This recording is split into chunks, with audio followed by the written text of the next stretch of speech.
So, that's what I'm going to be doing today.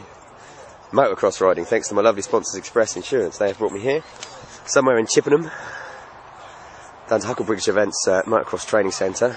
Check this out, I'm going to be riding motocross on that track. It's going to be wicked. I'm here for the whole day. I believe we've got 3 sessions where you get instructions, lessons. Hopefully we'll get some footage of the lovely Emma filming me doing some amazing jumps and tricks. I've never ridden a motocross bike before. I mean, just look at it. It looks wicked. So yeah, this is my Wednesday on the Motorcycle Diaries.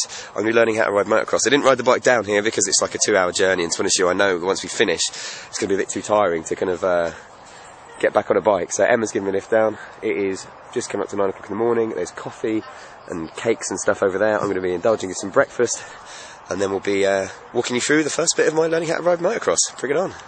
Okay, here we are then at Hucklebridge Events Motocross Day for Express Insurance. I'm Luke, obviously, from the Motorcycle Diaries. With me is Brian. Brian, you've done motocross before, haven't you? I've done a little bit, yes. Talk us through a little bit of your experience, mate. I've done professional motocross riding for 12, 15 years in World Championship and British Championship levels. And ended up teaching people, hopefully, to ride themselves. To ride and to stay in one piece. Now listen, you've taught a lot of people. Do you reckon you can teach me? I've not failed on anybody yet. Right, okay, that's a good start. Now listen, this is a bike we're going to be doing. It's a Kawasaki, is it KLX 450R, isn't it? It is, yeah. Now, we talked about this earlier, and you mentioned this is the kind of enduro version of it, isn't it? It is the enduro version, yeah. We've got the motocross version behind us. That's that one, okay. Yeah. And the big 2 differences there, I suppose. This one is more of a race machine. It doesn't come with lights, and it's just entirely for off-road use only. Okay, gotcha. It'll give more brake horsepower, and the gearbox ratios are closer together, okay, for acceleration and stuff. So it's literally kind of, as you say, optimised for the track, isn't it? It's just tighter, put a bit more torque on the suspension as well. Cool, okay. And I mean, this is one you can actually buy, isn't it, in the shops? You can buy both of them in the shops. Right, gotcha. Yeah, you know, if you were doing enduros or you know, you're doing off-roading, but you need to ride on the road as well. Yeah. This is obviously what you'd be looking at for your normal everyday use, even. Okay, cool. And so it's 450 single-cylinder engine, isn't it? I mean, characteristics-wise, how would you describe riding one of these, say, compared to riding, I don't know, like a Bandit or a 600 Commuter that most people would ride? I would say this would probably find a lot easier. Really? Yeah. Awesome. Yeah. The power will be torquey but smoother. Yes. And the ratio of the gearbox is spread out, so it's a long time before you'll be hooking each gear, which makes it easier to ride. Okay, cool. Where the motocross one, you'll be changing gear that much more often. Of course, yeah, no, it's literally a case of they're close. It's as you say, it's racing. It's for someone a bit more skilled in that. So we talked earlier about obviously the disc brakes. They're a little bit different, so to create that extra surface air and suck the air in to cool them down, aren't they? Get the ridges on. Now this chassis looks a little bit hardened. I take it that's in case you had to come off. Is that a little bit stronger than the normal one? It's basically the same as a motocross chassis. And with a motocross bike, you'll be doing large, probably 100-meter jumps and stuff where you need the structure where it's not fold up underneath it. That's a good thing. I mean, and talk about the front forks. I mean, I take it they can take a pounding. Yeah, absolutely. And on the enduro model, they'll be a little bit softer. Yeah. And more forgiving. Yes. For the roads. But yeah, they're designed to do full-on large tabletops, double jumps. Awesome, man. All this stuff. Triples, if you like. Awesome. I don't know what it is, but it sounds wicked. So, I mean, for someone like me, as I say, who's never ridden like this, what should I expect physically demands for today, do you reckon? I think you'll just the amount you'll be trying will absolutely wear you completely right. But at the end of the day, you'll be absolutely shattered. I'm glad I didn't ride down here today because of that. I mean, I think coming down would have been fine, but finishing and then having to get back on a normal bike would have been too much. To start off the day, if you've obviously rode before, then we've got a good head start. Yeah. So I'm looking forward to it. I suppose you get a lot of people who've never actually ridden a motorbike before, haven't you? Yeah. So if they're better than me, then I should really hang my head in shame and go home, I think. Dig a big hole. Session 1 over. I'm officially now done my first bit of motocross riding. As you can see the guys down there, that's what I was kind of doing. Going round at a figure of 8 and trying not to fall off. I did have a big off, which I'm proud to say. My first right-hand turn, I went into that bonfire over there.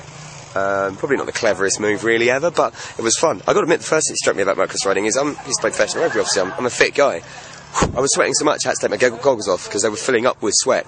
Kick-starting after about 2 or 3 goes, having stalled it because I'm not very good with a back brake, I had to get the instructors to do it because it was taking that much out of me. So that was with like a 5-minute session. Can't wait to see what it's going to be like when I get on the track next. but I gotta admit, it is brilliant. Getting up on those pegs and then dropping into the corner. Just gotta try and remember not to use the clutch and the brake and the accelerator all at the same time in the corner next time. But session 1 done, feeling pretty good. Bring it on, bring on session 2. Right then, just completed my second session on the track. As you can see, these guys now zooming round. If you look at that corner up there, that's where I had it rather spectacular off. I came down the straight, tried to give it a little bit on the jump because the photographer was there, carried on the speed, forgot to use the brake, and yeah, got the front wheel in the air, managed to stack in a big way. Funny thing was, when I came rushing over, because it took a while to get up, I'm not actually at all hurt from the off, but oh my goodness, that is the most tiring thing I've ever done. I've done 3 laps, and you know, I'm a fit guy, but oh my god, my whole body, the tension in it, unbelievable. What a buzz though. Managed to get in second gear around the back straight, managed to overtake the gentleman I'm riding with, although to be fair, technically he did overtake me back because I crashed and spent 5 minutes sitting on the side, but man, this is a cool thing to do. But yeah, you've got to have a bit of no fear, just give it some. It's the weirdest experience because on a track, on a road, you're obviously in complete control of the bike at all times. Yet with this, you're not. You actually have to let the bike just go from underneath you because it will straighten itself out. And you know, you're standing up on your pegs as you're going up a 60-degree gradient hill. You're standing on your pegs as you're coming down. It's only at the top that you drop down to get the bike round. It's hard work. It's very cool, but it is very, very hard work. And yeah, you know you're on the edge, but I enjoyed it. At least I had a big crash out of the way anyway. Wicked. Be on stage 3 next. I think we're going to have some lunch now. Just chill out here, the rest of the guys. And then back on it. Let's watch a couple of the boys actually go round. If we can. This gentleman here, this journalist, coming down the tabletop. And he's about to go up the big hill.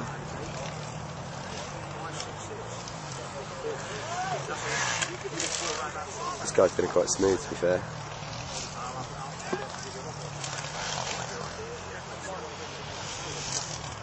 Wow, so tiring to stand the pegs the whole time, but maybe tiring, a lot of fun. Right then, so I've just finished session 3, and I would like to thank my instructor Brian, said I was a complete natural.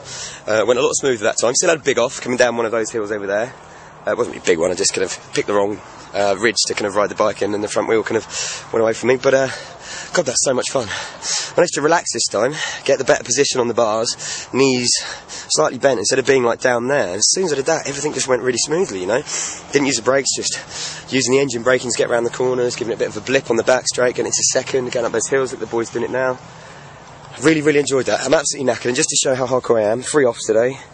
Dirt, see dirt, so look, ripped jumper. Yeah, you see that? Yeah, that's proper motocross thing.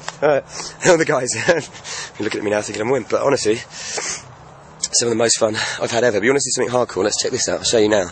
Because we talk about us going around there. I'm in like first, second gear on the 450. These guys, the actual pros, the academy riders, the boys sitting down over there and there. When they go around, look what they do to their back tyres, man. Now they're going so fast. Look, it just shreds the back tyre. I don't know if you can see that in profile, but all of them down the middle just ripped off. These chunks here, that's just crazy, man. But yeah, motocross riding, wow, it takes a hell of a lot out of you. I thought I was an athlete.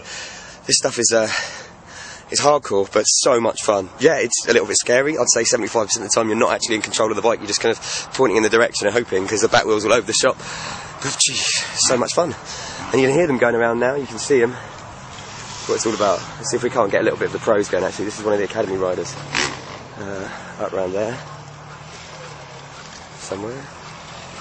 Is that him there? I believe that is. No? Maybe not. There's the 3 guys going out all at once. That is the academy rider, yeah. You can see these guys going around, getting nice and calm, nice and easy. It's all about the smoothity. Anyway, motocross riding.